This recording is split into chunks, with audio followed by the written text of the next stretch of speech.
Hello, Danny Lee and OGL.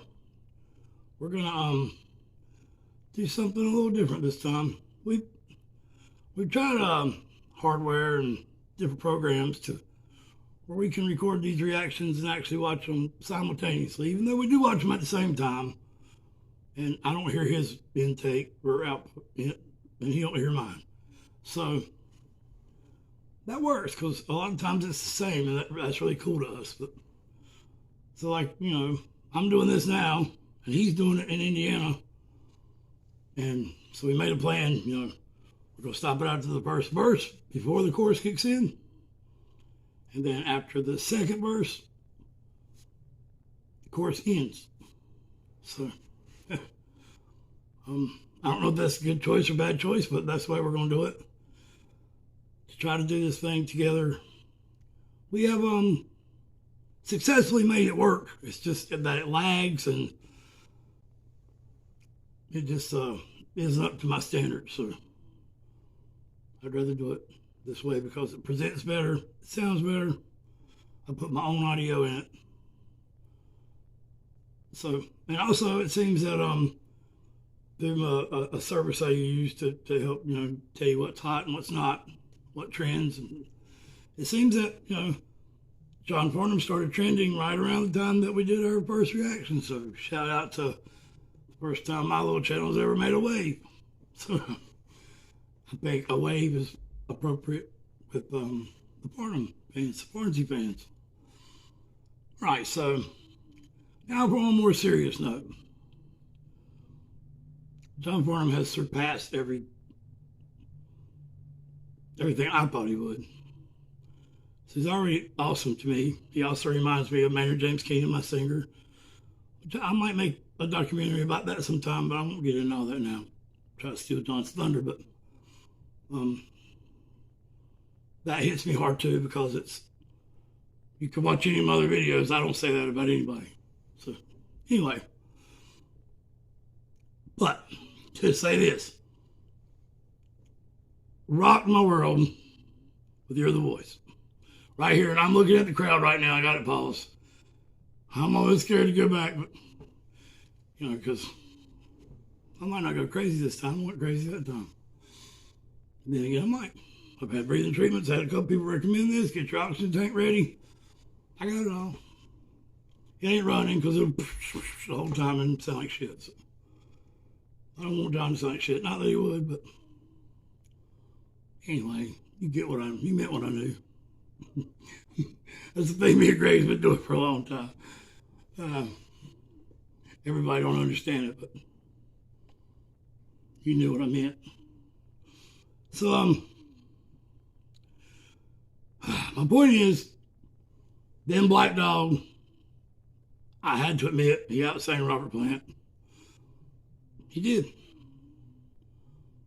But I don't really like this song, Help. I didn't really like the Beatles. I'm sorry. Crucify me. Way overrated in my opinion. But that's just my opinion. They're all like buttholes, right? Everybody's got one. So, Johnny went to step it up, buddy. I don't like this song. You're going to make me really, really enjoy the song, which I'm sure he is. I'm just going to enjoy hearing his voice, period. But, again, hard to like a song you don't like. So we're going to see how it goes. Greg's going to be there too. Like I said, that's the first verse. I may stop it more now because I can edit it. He can't. It ain't his fault. But he'll be here. All right, let's do this. Really? I'm a little bit nervous. I ain't never nervous to count on camera. I love the camera. I like me. I love me. What am I talking about? All right. In the name of love. 3, 2. Here's an oldie but a goodie.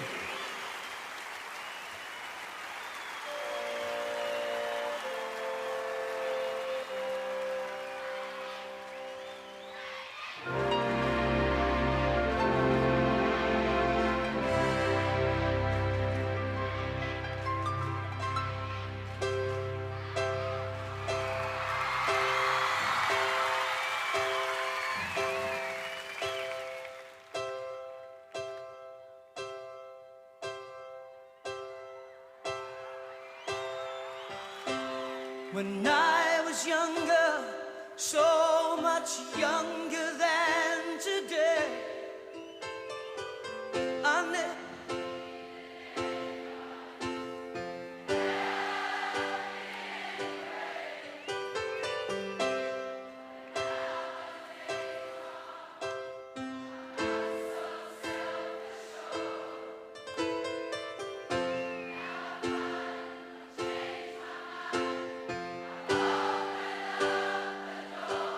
Thank you.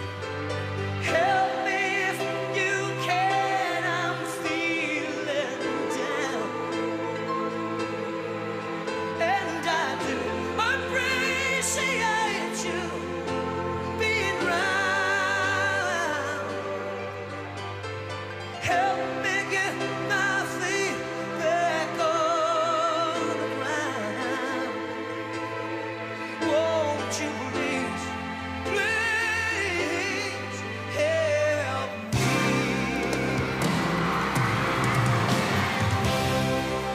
Now my life has changed in oh so many ways. I will admit I didn't have the lyrics pulled up. Okay, I'm back from getting lyrics like an idiot. When I was younger, so much younger than today. And I think that's when the crowd took over. And man, that is a spiritual experience. It's just beautiful. I mean, anytime that many people in unity do anything together is beautiful to me, because unity is what this world is lacking so much of. There's so much division, cutting everything in two and dividing and staking claim. And it hurts my soul. It does. I listened to the original version in preparation for this by the Beatles. This came out in 1965, and it sounds exactly like you would expect a Beatles song from 1965 to sound. It was very bouncy. It had some amazing harmonies and sort of weaving in and out. It was really cool. This version sounds much more somber. This almost seems like a happy cousin to the Disturbed Sound of Silence reaction. In fact, they stripped it down. It's a single voice. It's a orchestral arrangement. So John starts singing, and of course, like, the dude has just got an amazing voice. Just that first phrase is like, oh, yeah, there it is. I mean, he's the voice, But then the crowd just starts singing. And John backs off and encourages him. I mean, there's that John Farnham generosity we've talked about. And that is amazing to see. You love to see that kind of crowd interaction. Maybe I'm just a salty, but it hurts, and I am one for all in all.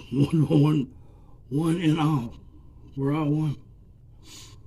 Anyway, so that was beautiful. So the crowd sang, I'm assuming, I never needed anyone's help in any way. By the way, I've never really known the words of the song. I didn't just stick around that long.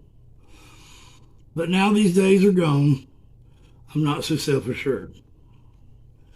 Now I'm fine. I've changed my mind. I've opened up the doors.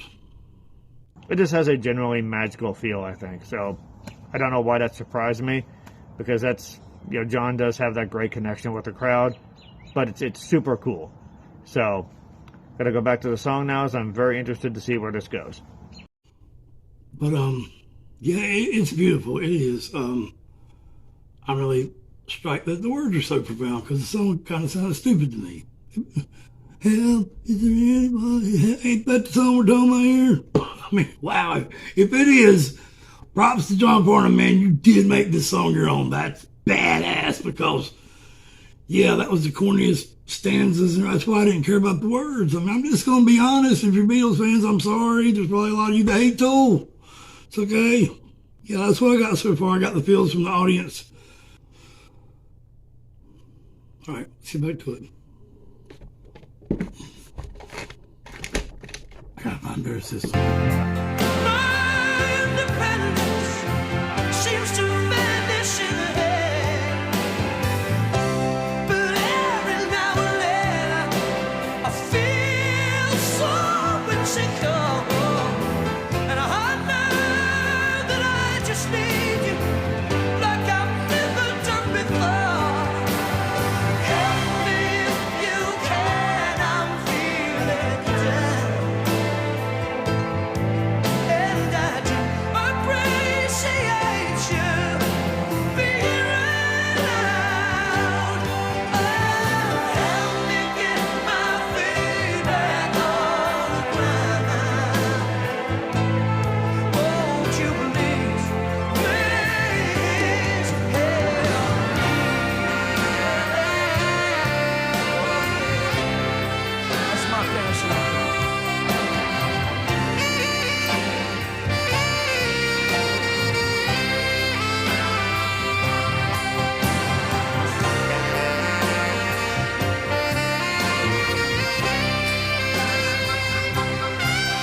Much more singing from John this time around, and they certainly do not call him the voice for nothing. I've heard a lot about John. All of it has been positive.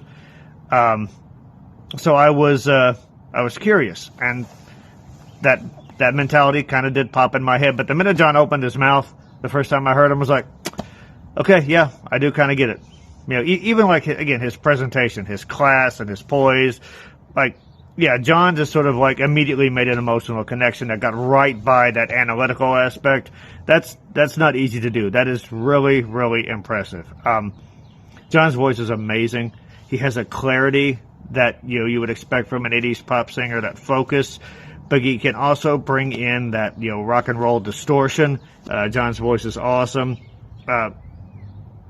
Again, the effortlessness. Like, it's a pretty rangy song. Like, he's getting up there and like really putting some force behind his voice.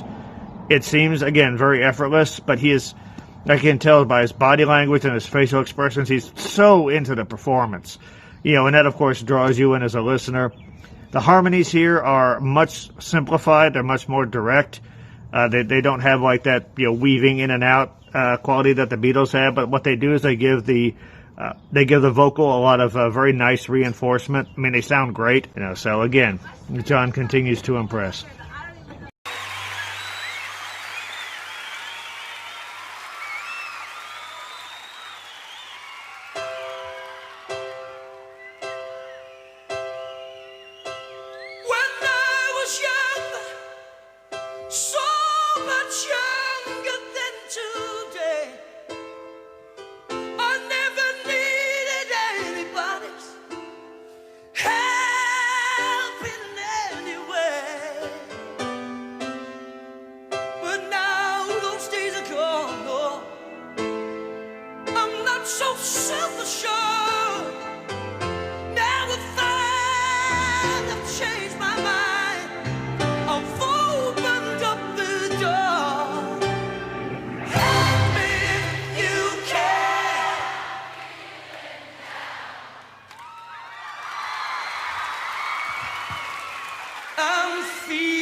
Thank you, Melbourne. Good night. Be careful. Thank you. The Melbourne Symphony Orchestra, ladies and gentlemen. Wow. Yeah, give it up for the orchestra, for real, and John. But I felt it. That was beautiful. The crowd, oh my God. So, is there a studio version of this? I mean, come on, crowd, you kill me. That takes my heart away. So, I mean, and then John at the end there is what I remember being so strong, like that last cry out to the crowd and to the world. Sometimes you need a little help. Which ironically, man, is what my channel is based upon. So, this is going to be something that probably hits me harder tomorrow than it did today. Because what I just said, just hit me just now. I need to look at these words a little more and listen to the song again. Oh my God. Oh, I did all that talking about how amazing John's voice was in that last bit, and it's like this last verse, he's like, brother, I haven't even gotten going yet. Oh my God. Yeah. Amazing. Like, those vocals on that last verse were spine tingling. Just really amazing stuff. And First of all, it's not like he was, saving up for that. Like, he was going full bore, a minute in on this song. And then, like, he was just how casually he tossed off those last couple of phrases. Like, his endurance is just, it's off the charts. I hope OGL stopped at the second stanza because I lost where I was at. The stanzas completely. Got lost in the music. I think Danny also brought up Johnny Cash's version of Hurt by Nine Inch Nails as an example of an artist taking a song from a very famous band and kind of making it their own. John definitely did this with Help. But this is one of those, sad songs that you will listen to cheer up. It just has that kind of positive energy coursing through it. And that's the same kind of energy that you can sort of detect, through all of John's work, at least all the stuff that me and Danny have reacted to. Nothing but impressed by John. I love at the end how he's like, be careful. He's such a nice dude. And it's so sad that he's going through what he's going through now, but oh my God, could anyone have a better support system than all, this legion of, devoted fans? That's what life is all about, man. So thank you all very much for watching. Have a great day. Mental health is real. Let's be a part of the start. Hope to see you back here for some more Farnham soon. Much love to you guys in Australia. Glad we set a little trend. Look what we did. Little video channel. Make a little waves turn into, kind of big waves. Anyway, much love. Mental health is real. Come on. Let's be a part of the start. If not now, then how? There ain't no way. It's steep. But it's a hill anyone can climb. Just takes love and maybe a helping hand along the way. Love you guys. Be good to each other.